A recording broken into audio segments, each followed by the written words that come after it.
అదరకొట్టే కారం రంగు రుచి ఆచి కారం పొడి. ఈ రోజు నుండి గ్రామ పంచాయతీ ఎన్నికలకు సంబంధించి నామినేషన్ల ప్రక్రియ ప్రారంభమైంది. మొదటి దశకు సంబంధించి 11వ తారీఖు నాడు జరిగే ఎన్నికలకు, రెండవ దశ 14వ తారీఖు నాడు జరుగుతుంది, మూడవ దశ 17 నాడు జరుగుతూ ఉంది. ఈ సందర్భంగా తెలంగాణ ప్రభుత్వము స్థానిక సంస్థల ఎన్నికలకు సంబంధించి గతంలో ఇచ్చిన మాట ప్రకారంగా 42% రిజర్వేషన్లకు పోతామనే మాట ఇప్పటికీ కట్టుబడి ఉన్నామనేటువంటి మాటని ఈ సందర్భంగా మనవి చేస్తూ ఉన్నాను.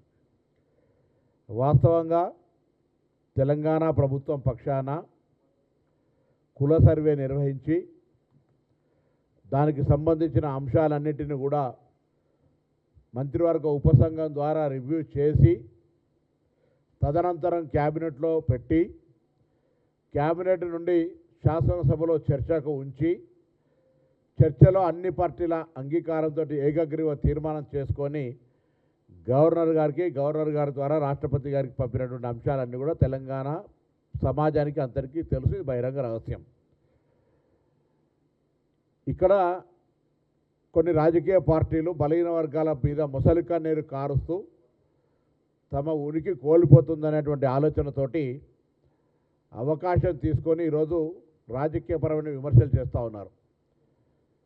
నేను అడుగుతా ఉన్నా స్పష్టంగా, కాంగ్రెస్ పార్టీ ప్రభుత్వం పక్షాన మేము చేయాల్సినటువంటి ప్రతి ఒక్క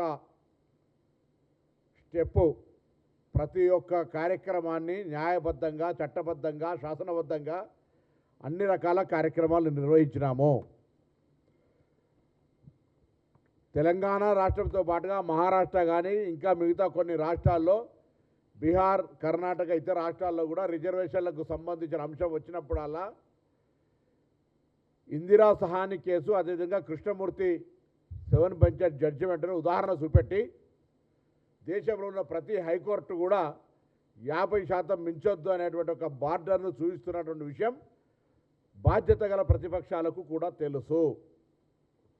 దాన్ని అధిరోహించి దాని యొక్క ఆ బ్రేక్ 50% అధిగమించి రిజర్వేషన్లు తేవాలనే ప్రక్రియ కొద్దీ తెలంగాణ ఎంపైరికల్ డాటాతోటి సుప్రీంకోర్టులో ప్రముఖ అడ్వకేట్లు అయినటువంటి అభిషేక్ సింఘ్వి గారు లాంటి వాళ్ళని కూడా ఏర్పాటు చేసుకొని ప్రభుత్వం తరఫున అన్ని వాదనలు, మా దగ్గర ఎంపైరికల్ డాటా ఉంది, మా దగ్గర గ్రామాన తిరిగి సమాచారాన్ని సేకరించుకున్నాం, రాజ్యాంగంలో 154 ఆర్టికల్ 4 ద్వారా ఈరోజు వ్యవస్థలో ఒకవేళ మీ దగ్గర సమాచారం ఉన్నట్టయితే మీరు ముందుకు పోవచ్చని చెబుతున్నటువంటి సందర్భం ప్రకారంగా ఈరోజు మేము రిజర్వేషన్లను పెంచుకుంటున్నామని చెప్తున్నప్పటికీ కూడా వాద ప్రతిపాదనలు విని ఈరోజు 50%కు పరిమితి దాటద్దంటున్నటువంటి సందర్భం ఒకవైపు అయితే, నేను అడుగుతున్న ప్రతిపక్షాలను ఇలా భారతీయ జనతా పార్టీతో సహా,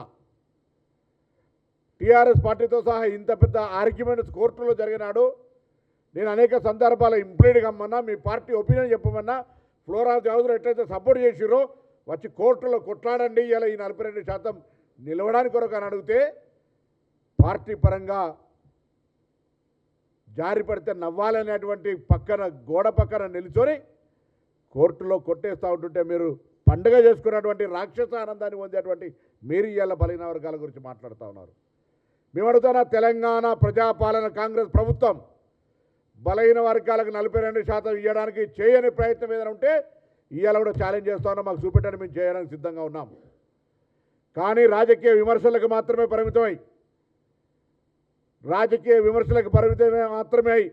కోర్టు తీర్పులు 50% అధిగమించద్దని చెప్తున్నటువంటి సందర్భాన్ని దృష్టిలో పెట్టుకొని కూడా ఇవాళ వ్యవహారం నడుస్తూ ఉంటుంటే తప్పనిసరి పరిస్థితులలో ప్రభుత్వానికి సంబంధించి స్థానిక సంస్థలు 3 రకాలు, అవన్నీ కూడా పక్కన పెట్టి గ్రామ పంచాయతీలు పార్టీల పరంగా జరిగిన ఎన్నికలు, గ్రామ పంచాయతీ వ్యవస్థ ఉంటే ఇలా గ్రామ పంచాయతీల వ్యవస్థ లేకపోవడం కారణంగా ఇలా మాట్లాడుతున్న బీజేపీ టీఆర్ఎస్లు రండి, కేంద్ర ప్రభుత్వం నుంచి 2800 కోట్ల రూపాయలు రావాలి, వాటి కొరకు నిధులు ఇప్పించాడు ఒక ప్రయత్నం జరిగేటువంటి విధంగా జరగాలి. కానీ అది జరగకుండా ఎంతసేపు కాంగ్రెస్ పార్టీని బ్లేమ్ చేసే ప్రయత్నం చేస్తూ ఉన్నారు.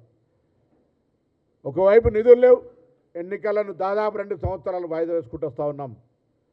కింద క్షేత్రస్థాయిలో ప్రజా సమస్యలు ఉన్నాయి. అందుకే ఎంపీటీసీ జడ్పీటీసీ ఎన్నికలు 42% తోటి పోవాలి. కోర్టులో ఇంకా వాదనలు నడిపించాలి. ఇంకా చట్టపరంగా, న్యాయపరంగా, శాస్త్రపరంగా శాసనసభ ద్వారా మా యొక్క పోరాటం కొనసాగుతుందని ఆలోచనతో పోతూ స్థానిక సంస్థలకు సంబంధించినటువంటి విషయాల్లో ఎన్నికలకు పోతుంటే సర్పంచ్లకు ఇలా మాట్లాడుతున్నారు. అసలు వీళ్ళకి చరిత్ర తెలుసా? వాళ్ళ పార్టీలో సామాజిక న్యాయం ఇవ్వాలన్న president, working president, CLP leader ఒకటే కుటుంబం. భారతీయ జనతా పార్టీ సామాజిక న్యాయం మా అభ్యర్థి ముఖ్యమంత్రి బీసీల అభ్యర్థి చెప్పుకుంటారు. ఫ్లోర్ లీడర్ ఎవరున్నారు, పార్టీ అధ్యక్షుడు ఎవరు? ఇంత పెద్ద ఆర్గ్యుమెంట్ జరుగుతుంటే మీకు మాట్లాడే నైతికత హక్కెక్కడిది? మీరు సామాజిక న్యాయం గురించి మాట్లాడేటువంటి పరిస్థితి ఉందా? ఇలా సామాజిక న్యాయానికి కాంగ్రెస్ ఛాంపియన్ ముఖ్యమంత్రి ఒక వర్గం అయితే ప్రదేశ్ కాంగ్రెస్ అధ్యక్షుడు ఒక వర్గం, ఉప ముఖ్యమంత్రి ఇంకొక వర్గం ఆలోచన చేయాల్సిన అవసరం ఉంది. ఇలా జాతీయ స్థాయిలో 27% రిజర్వేషన్, కేంద్ర సంస్థల్లో IIIT అటువంటి అనేకమైన సంస్థల్లో రిజర్వేషన్లు కల్పించిన ఘనత మా నాయకురాలు సోనియా గాంధీ గారు. చరిత్ర మరవకండి. ఆనాడు తెలంగాణ మొత్తం దేశంలో బలైన వర్గాల ఎంపీలను నాయకత్వం వచ్చి హనుమంతరావు గారు మా పార్టీ నాయకత్వం దృష్టికి తీసుకొస్తే కోర్టు వ్యతిరేకించిన అర్జున్ సింగ్ గారు తదితర ఆనాటి నాయకత్వం ఇలా 27% రిజర్వేషన్ ఇచ్చిన అంశాన్ని మరవద్దనే మాట చెప్తా ఉన్నాం. కేంద్రంలో బీసీ పార్లమెంటరీ కమిటీ ఏర్పాటు చేసిందని బీసీ పార్లమెంటరీ కమిటీ మెంబర్గా పనిచేసినాం. ఇలా నేను అడుగుతా ఉన్న బలహీన వర్గాల కొరకు బీఆర్ఎస్ పార్టీ, బీజేపీ పార్టీ చేసిందేందో చెప్పండి. ఇంతకంటే 42% అమలు జరగడానికి గల అవకాశాలు ఏమున్నా చెప్పమని కోరుతా ఉన్నా. మేము వినడానికి సిద్ధంగా ఉన్నాం. నేను మా ప్రభుత్వాన్ని ఒప్పించే బాధ్యత మాది. బలహీన వర్గాల మంత్రులుగా నాది, కొండా సురేఖక్క గారు, వాకిటి శ్రీహరి గారితో పాటుగా మా పార్టీ మా ప్రభుత్వాన్ని ఒప్పించి మెప్పించి తీసుకుపోగలుగుతాం. మార్గం చూపెట్టండి. మేము ప్రభుత్వంలో ఉన్నాం. అన్ని మార్గాలను చట్టం ద్వారా, శాసనం ద్వారా, శాసనసభల ద్వారా, ప్రజాస్వామిక వేదికల ద్వారా, ప్రజల యొక్క లెక్కల ద్వారా అన్ని రకాల మా ప్రయత్నాన్ని కొనసాగించడము. అధికారం కేంద్రంలో ఉంది. ఈడబ్ల్యూఎస్ తెచ్చినాడు కోర్టు అడ్డం వల్లే. ఈడబ్ల్యూఎస్ తెచ్చినాడు పార్లమెంటు ఆమోదం జరిగింది. ఇవాళ ఈ అంశం వచ్చేటప్పటికు నాకైతే కనీసం అందాజు కూడా అందుతలేదు. భారతీయ జనతా పార్టీ అఖిల భారత బీసీసీల అధ్యక్షుడు లక్ష్మణ్ గారు ముసలి కన్నీరు గారుతో ఉన్నారు. మీకు నిజంగా చిత్తశుద్ధి, మీ డిఎన్ఏల బీజేపీ రక్తమైతే తెలంగాణ నుంచి వచ్చిన బిల్లులను ఆ షెడ్యూల్ 9లో కానీ లేదా పార్లమెంటు ద్వారా 50% ఓవర్ కావడానికి అధిగమించడానికి అనుమతించే విధంగా చూడండి. రాష్ట్రపతి గారితో ఆమోదింపజేయించండి. అది చేత కాదు. బండి సంజయ్ గారు, అరవింద్ కుమార్ గారు, ఈటల రాజేందర్ గారు, కృష్ణయ్య గారు కూడా మాట్లాడుతున్నారు. For BC, you are for BC. మీరైతే చట్టసభలో కూడా అడుగుతూ ఉన్నారు. అటువంటి సందర్భంలో తెలంగాణ ప్రజాపాలన ప్రభుత్వం 42% కొరకు తీసుకున్నటువంటి అంశం మీద మీ ప్రయత్నాన్ని చేసే ప్రయత్నం చేయండి. అవన్నీ ఏం చేయకుండా ఊరికేనే బట్టగాల్చి మీద వారేసి చేస్తే దయచేసి ప్రజలు కూడా ఆలోచన చేయాలి. ఇది గ్రామ పంచాయతీ ఎన్నికలు. ఇది గ్రామ పంచాయతీ ఎన్నికల్లో వ్యక్తి ఆధారితంగా ఎన్నికలు జరుగుతాయి. వాస్తవంగా ఇళ్ళకి గెలిచి పార్టీల పరంగా సంబంధించినటువంటి అంశం ప్రస్తావించడం రాదు. వాళ్ళు సానుభూతి పరులు ఉంటారు. తప్పకుండా గతంలో ఉన్న లెక్కలు తీసుకుంటే కూడా 50% పైనే బలహీన వర్గాలు గెలిచారు. ఈసారి ఇంకా ఇంత పెద్ద ఉధృతమైనటువంటి ఉధృతం ఉంది కాబట్టి ఇంకా ఎక్కువ శాతం రావాలని కోరుకుంటా ఉన్నాం. ప్రజలు ఆ విధంగా ఐక్యంగా బలహీన వర్గాల ప్రజలను గెలిపించుకునేటువంటి ప్రయత్నం జరగాలని కోరుకుంటాం. కానీ రాజకీయంగా ఇలా టికెట్లు లేవు, ఇవన్నీ ఏమి ఉండదు. కానీ భవిష్యత్తులో జరిగేటువంటి దానికి సంబంధించి ఇంకా చట్టపరంగా శాసనసభ ప్రకారంగా చేయాల్సిన అంశాలకు సంబంధించి కేంద్ర ప్రభుత్వం ఒత్తిడి తేవడానికి సంబంధించి అన్ని రకాలుగా కాంగ్రెస్ పార్టీ నాయకత్వం, తెలంగాణ ప్రజాపాలన ప్రభుత్వం కట్టుబడి ఉంది.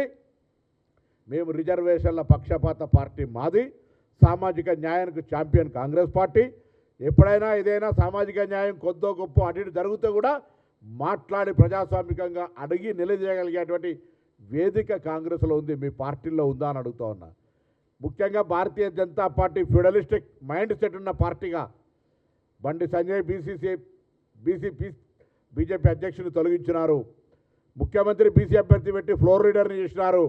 పార్టీ అధ్యక్షుని ఇంత పెద్ద ఇష్యూలు జరిగేటప్పుడు కూడా ఒక బలహీన వర్గాల వ్యతిరేకి మండల కమిషన్లో నవ సంఘర్షణ సమితి పేరు మీద రిజర్వేషన్లు వ్యతిరేకించినటువంటి వ్యక్తిని ఇలా అధ్యక్షుని చేసినారు. ఆనాడు సమ సంగ్రామ పరిషత్ మూమెంట్ జరుగుతుంటే ఇలా మీరు మాట్లాడితే ఎట్లా?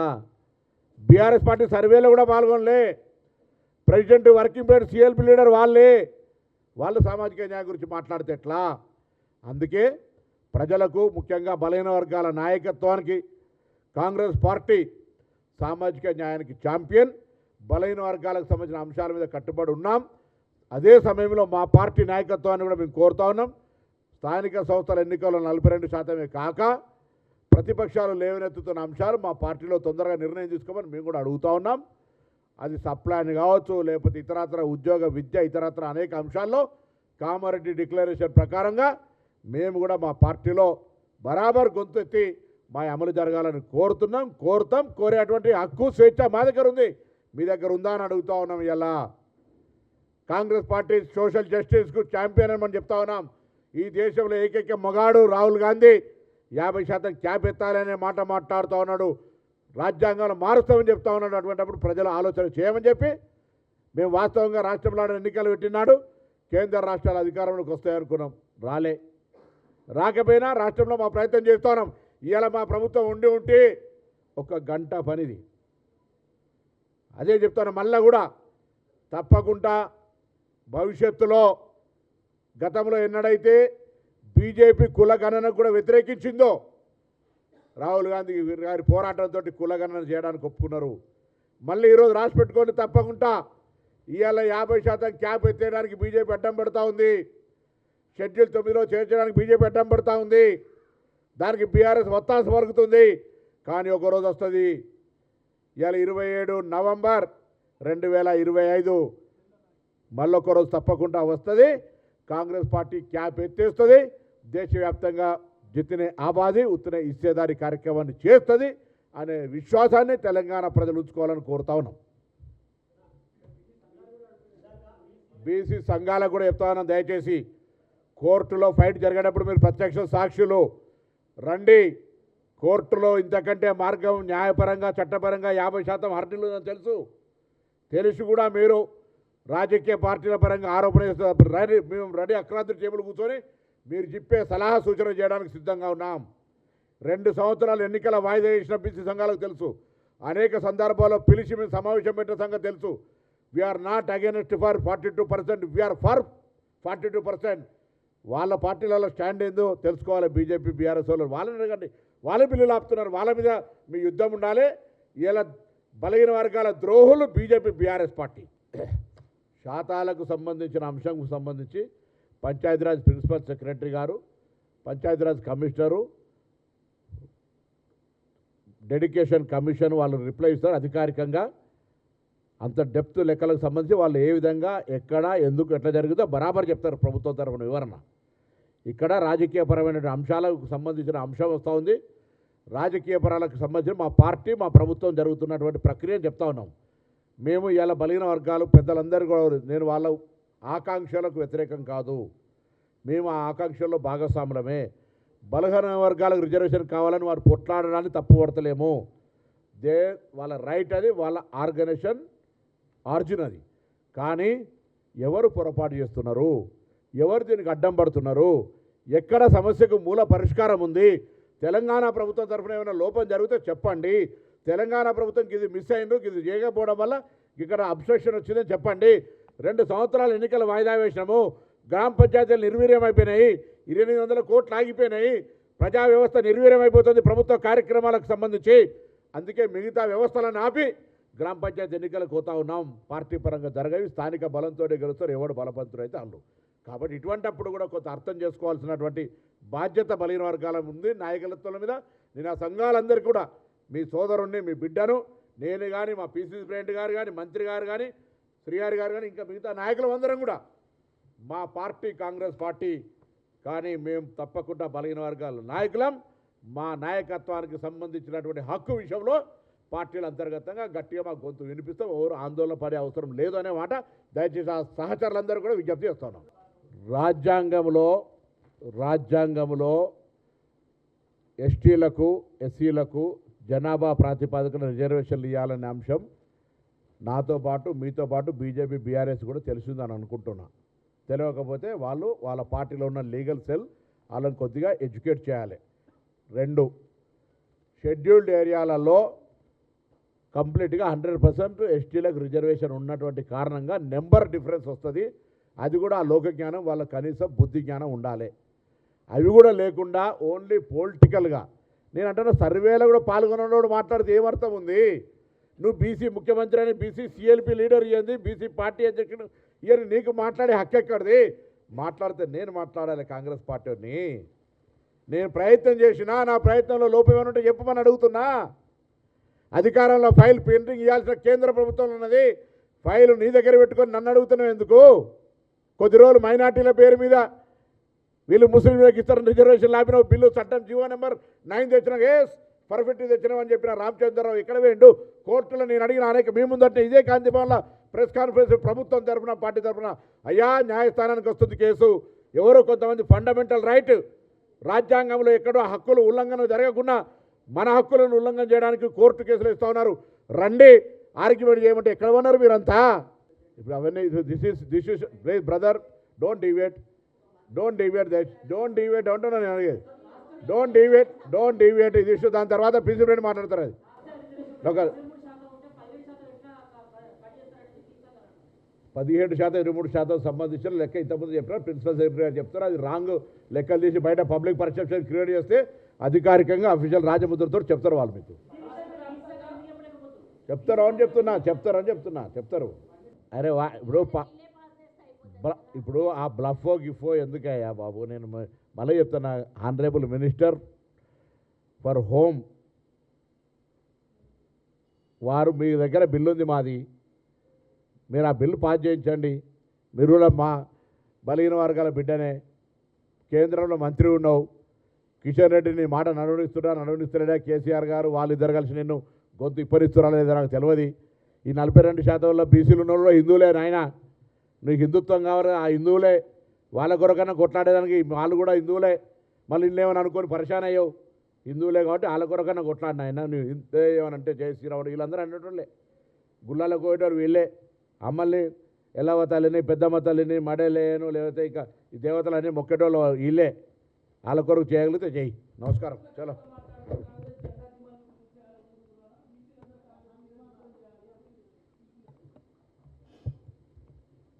ఒక రైతు వ్యవసాయం చేసినాక పంట పండించుకొని బండ్లు ఎక్కించుకొని పోతుంటే ధాన్యాన్ని బండి కింద ఉన్న ఒక జంతువు ఈ పంట అంతా నేనే వండించని విర్రవీగిందట. ఆనాడు మేము రిజర్వేషన్లను ప్రశ్నించినాడు మాకంటే ప్రెస్ కాన్ఫరెన్స్ చేయకంటే ముందే ఒక పెద్ద ప్రెస్ నోట్ రిలీజ్ చేసి ఇవాళ విఫలమైతే నన్ను తిడతావు, నీకెక్కడ జ్ఞానము?